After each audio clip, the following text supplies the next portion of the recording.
Ohio now accepted as the supreme law of the land. At the time of its ratification, the Constitution was the subject of tremendous controversy. Under its provisions, the Constitution had to be ratified by the vote in the special constitutional conventions in 9 of the 13 states. The Federalist Papers were a series of 85 articles and essays written between 1787 and 1788, intended to help ensure ratification of the newly proposed United States Constitution. The Federalist Papers were primarily aimed at convincing New York and Virginia to ratify. Originally titled The Federalist, most of the essays, 77, were published in New York newspapers. Later, all 85 were compiled in book form. This PowerPoint image is of the cover of Volume 1 of 2 of those books, entitled Federalist, a collection of essays written in favor of the new Constitution as agreed upon by the Federal Convention, September 17, 1787. The Federalist Papers were written anonymously by 3 founding fathers under the pseudonym Publius. Alexander Hamilton, future first Secretary of the Treasury, was the driving force behind the writings.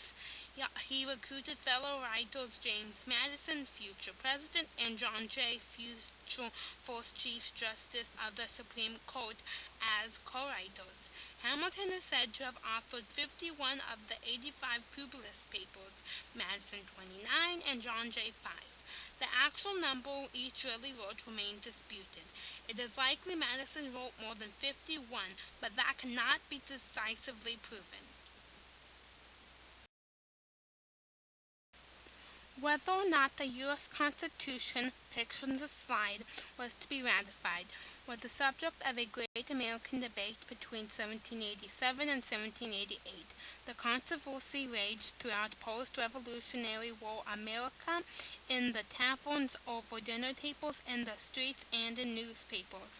Those in favor of ratifying, like the authors of the Federalist Papers, Hamilton, Madison, and Jay, were known as Federalists. Those opposed, like future Vice President George Clinton, were anti-Federalists.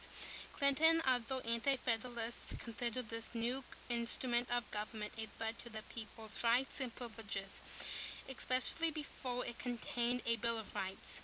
Well-written, argued, the Federalist Papers were a partisan statement. Ultimately, they were arguably actually unnecessary for ratification. This is so because while Madison led the ultimately successful Federalist forces in Virginia, and Hamilton and Jay led them in New York, the Constitution had already been ratified by the required 9 states by the time those 2 states ratified. Despite the fact the Constitution was ratified without needing the votes from the very states they were primarily designed to influence, Virginia and New York, the writings are relevant. Since the early 1800s, they have been used in colleges and universities to teach constitutional history and political philosophy. Moreover, the U.S. Supreme Court has cited them over 200 times to discern the intentions of the framers and ratifiers of the U.S. Constitution. The most important secondary source I used in my research was Great Books, The Western World, Volume 43, edited by Robert Maynard Hutchins. A copy of the cover is pictured in the slide. This book contains a complete copy of all 85 Federalist Papers. This made it easy to quickly research a primary source inside the secondary source, which I found helpful when verifying or forming an opinion on what was said. In the editor's biographical notes, Hutchins discusses the controversy surrounding the adoption of the Constitution.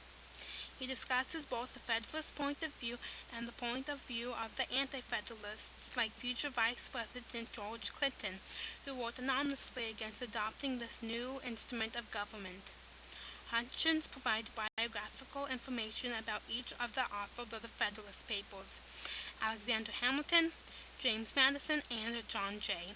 He placed them in an historic context, not simply limiting their discussion to their work on the Federalist Papers. questions also argued that the Federalist Papers have been important tools for constitutional interpretation throughout the centuries, since being introduced by President Jefferson and Federalist co-writers President Madison as a part of the study of political philosophy at the University of Virginia in the early 1800s. My best primary source is the Federalist Papers themselves. These 1787 to 1788 writings are individually numbered and address the myriad of arguments against adopting the U.S. Constitution. Indeed, primary author Alexander Hamilton, pictured in the slide, wrote in Federalist No. 1, "I shall endeavor to give satisfactory answer to all the objections which shall have made their appearances, and may seem to have any claim to your attention." These partisan papers address the major concerns of those opposing ratification, the anti-Federalists. For example, in Federalist No. 10, Madison advocated a large commercial republic and said a large republic could help prevent rule by majority factions. Madison's essay, Federalist No. 51, calls for the system of checks and balances. Interestingly, Hamilton argued against a separate Bill of Rights in Federalist No. 84. He feared such a bill would mean those enumerated would be the only rights left to the people rather than leaving the people all rights not expressly given to the government. Many anti-Federalists opposed the Constitution specifically because it did not initially offer a Bill of Rights. This slide shows the steps of the United States Supreme Court because my best article from a periodical was "The Supreme Court and Opinion Content." The Use of the Federalist Papers by Pamela C. Corley, Robert M. Howard, and David C. Nixon. The scholarly article explores how significant the Federalist Papers have been in U.S. Supreme Court cases. It explores how and when Supreme Court scholars and justices use the Federalist Papers to justify their positions or explain their opinions in court cases. These respected writings are frequently used as an important original source. The authors argue that the Federalist Papers are often cited tactically as protective cover for unpopular legal opinions. They are used to assert legitimacy of legal arguments to fellow justices, the government, and the public. The authors point out that the Federalist Papers have been cited by the United States Supreme Court over 200 times. The article illustrates how over 200 years since they were authored, the Federalist Papers remain relevant into the modern day. The Constitution of the United States has been the supreme law of the land for over 200 years. Its 1789 ratification was not always assured, however. Rather, it was a subject of tremendous controversy throughout the land. The Federalist Papers, originally titled the Federalist, were a series of 85 articles and essays written between 1787 and 1788 by three of America's founding fathers: Alexander Hamilton, future President; James Madison, pictured in the slide; and future Chief Justice of the Supreme Court, John Jay. Their partisan goal was to help ensure the Constitution ratification.